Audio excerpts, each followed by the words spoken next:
Meanwhile, in the state of Israel, the uproar over judicial overhaul continues to rear up its ugly head.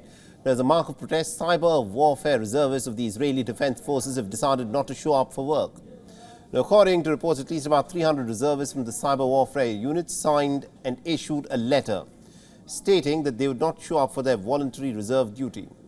The letter further said, and I quote, "Cyber capabilities that are sensitive and have got the potential to be misused must not be entrusted to a criminal government that undermines the foundations of democracy." Now, all of this has come just days after the Knesset had passed a first reading of the judicial overhaul bill, which seeks to eliminate the court's ability to rule on the reasonableness of the government's decisions. Meanwhile, Israel's military has said that it will discipline or potentially dismiss soldiers who refuse to show up for duty when ordered to do so. However, no action will be taken against reservists who will only threaten to not show up at this moment.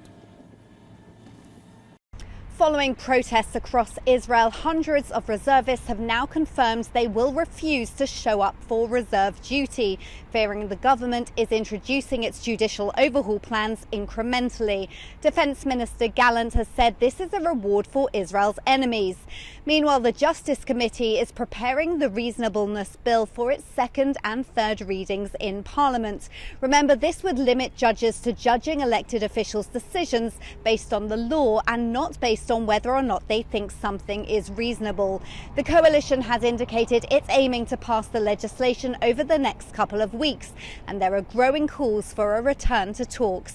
This is Jodie Cohen for WION World is One. WION is now available in your country. Download the app now and get all the news on the move.